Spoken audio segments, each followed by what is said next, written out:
In addition to highly acidic stomachs, scavengers also have short digestive tracts. Their food spends less time in their body, so whatever may have survived the stomach has less time to multiply in the intestines and become a problem. They can afford this because rotten meat is basically pre-digested. Tenderized. Cursed tenderization. A lot of the other answers here are good, but I also want to point out that scavengers like vultures have the best immune systems on the planet. We tend to think of them as disease-ridden beasts because of what they eat, but actually, they are often where the life cycle of bacteria end. The vultures in India prevented the spread of rabies among other diseases up until their numbers were threatened. We also eat many things toxic to other animals. Most plants, for instance, contain a ton of toxins which do nothing to our body because it is designed to deal with them. Some snails, however, cannot digest greens too fresh for exactly that reason and like to wait for them to rot a bit so bacteria break down the toxins. In the same way, rotten food might contain toxins unpalatable to us, humans, but are completely harmless for scavengers and bottom feeders. Brassica. Brassicas are so incredibly widely cultivated in an astounding variety because they are toxic enough to pests to be fairly disease-resistant for agriculture, yet we can eat them no problem. Because their bodies are built to handle the bacteria and filth. It's so acidic that it basically kills any bacteria or disease. Heck, it can even kill rabies. If you're interested, there are some really cool resources where you can learn more. Vulture facts. https://wildlifeact.com/blogs/vultures-decomposition-flight-digestion/. Did they evolve to not taste? Since a vulture's digestive juices kill bacteria, which is why vultures don't get sick from eating rotten meat, defecating on their legs might even work as an antiseptic wash. Why do turkey vultures vomit?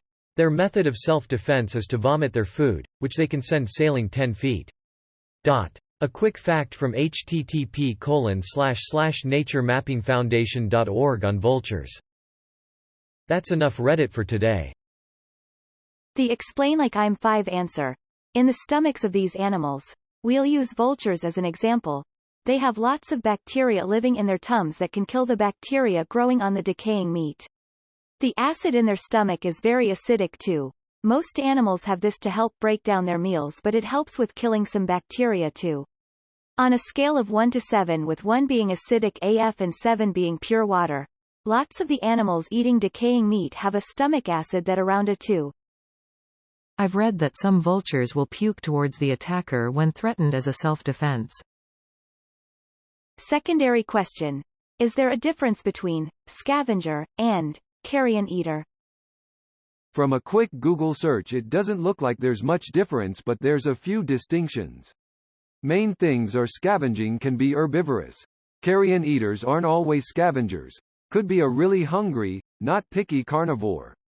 Science folks, welcome to help if I left any gaps, was misinformed.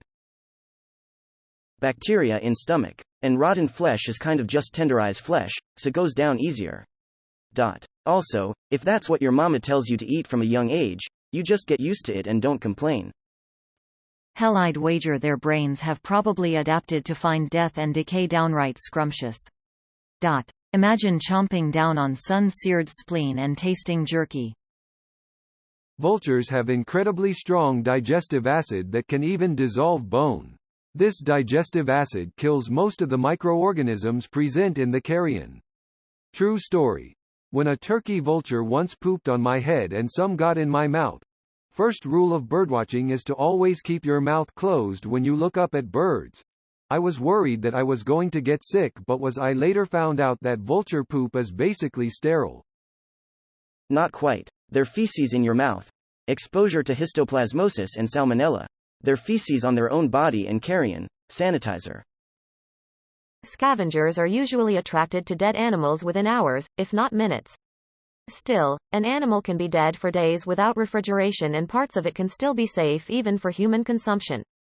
Dry-aged beef, for example, is quite often aged for several months. A fake. Your second point is incorrect.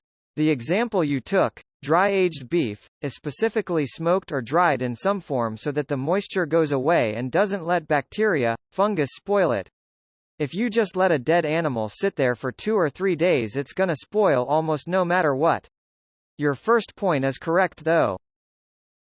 Ever heard of pap? Koalas feed off of poisonous plants that nothing else eats. Except the baby koalas don't start off with it. They eat some of the mother's shit. Pap. Abs develop the antibiotic in their stomach.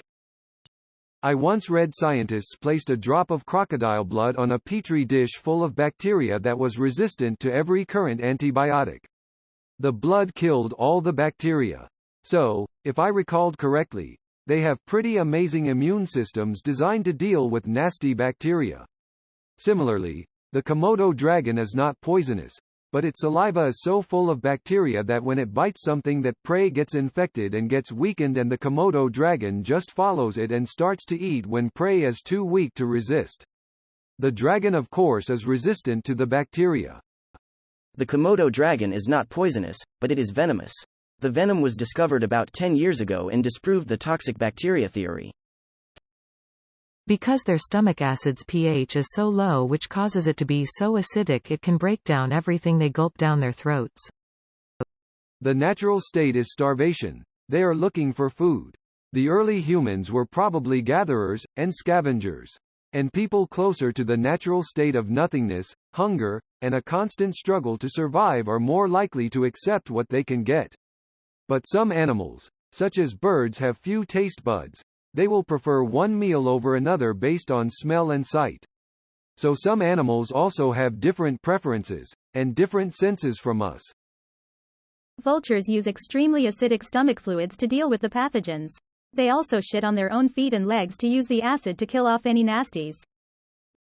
Humans eat rotten flesh all the time. Usually it's just salted to high hell.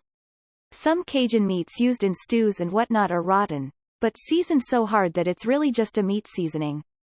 Traditional tasso, for example, is heavily aged, and seasoned such that small portions are sufficient to season a meal for many people. Salt does not cover up rot, it prevents it. In food science there is a concept called water activity. It's a measurement of how wet a food is. Once the water activity is low enough, microorganisms cannot survive because the food will draw the water out of them and kill them. Honey is notable as a natural food with very low water activity even though it's a liquid. You don't have to refrigerate it and it won't spoil. However, if you add water and yeast, it will ferment and make mead. The hunger instinct overshadows any feelings of disgust. We would do the same if we were really hungry. They have a fantastic indigestion system that runs on battery acid. Dragons were even more badass. They ran on hydrazine rocket fuel that roasted the food for them but gave them wicked heartburn when they belched real fire. I hear the acid in vultures is concentrated enough to burn through metals, so that says a lot.